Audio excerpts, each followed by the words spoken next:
നിങ്ങൾ ഈ കാണുന്നത് ഖത്തർ എയർപോർട്ടാണ്. ഖത്തർ എയർപോർട്ടിൻ്റെ ഉള്ളിൽ ഇതുപോലെ ഒരു സ്ഥലമുണ്ട്.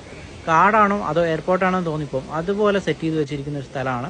മെയിനായിട്ട് റെസ്റ്റ് ചെയ്യാൻ വേണ്ടിയിട്ടുള്ളൊരു ലൊക്കേഷനാണ്. ഇവിടെ ഇങ്ങനെ കാട് പോലെ സെറ്റ് ചെയ്ത് വെച്ചിരിക്കുന്നത്. നമുക്ക് അതുപോലെയുള്ളൊരു ഫീലിംഗ് കിട്ടുന്നുണ്ട്. കാരണം ആ ഒരു സൗണ്ടും റിവറും സൈഡിൽ നിങ്ങൾക്ക് നോക്കിയാൽ കാണാൻ പറ്റും. ടെൻറ്റും കാര്യങ്ങളൊക്കെ വെച്ചിട്ടുള്ളത്.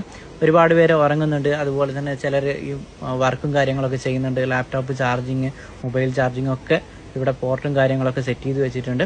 പിന്നെ എന്ന് പറയുന്നത്, ചിലരൊക്കെ ഈ ഒരു സ്ഥലം മുന്നേ വീഡിയോയിൽ കണ്ടിട്ടുണ്ടാകും. എവിടെയാണ് ലൊക്കേഷൻ എന്ന് അറിയാത്തതുകൊണ്ട് ഫ്ലൈറ്റ് മിസ്സാവുമെന്നൊക്കെ പേടിച്ചിട്ട് വരാതെ നിൽക്കുന്നവരുണ്ട്. വളരെ ഈസി ആയിട്ട് നമുക്ക് എത്താൻ പറ്റുന്നതാണ്. എങ്ങനെയാണെന്നുള്ള ഞാൻ കറക്റ്റ് ലൊക്കേഷൻ കാണിച്ചു തരാം.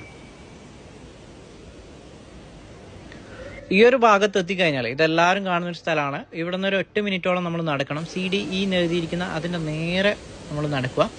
ഇടത്തോട്ടോ വലത്തോട്ടോ പോവാതെ നേരെ നടക്കുകയാണെങ്കിൽ നമ്മളൊക്കെ കേരളത്തിലൊക്കെ ഉള്ള ഫ്ലൈറ്റുകൾ അധികവും ആ ഒരു ഭാഗത്ത് തന്നെയാണ് വരുന്നത്. അവിടുന്ന് C58 എന്ന് പറയുന്ന ഗേറ്റ് നമ്പർ നോക്കി നേരെ പോവുകയാണെങ്കിൽ അതിൻ്റെ നേരെ താഴെയാണ് ഇവിടെ നിങ്ങൾ കാണുന്ന ഈ ഒരു സ്ഥലം വരുന്നത്.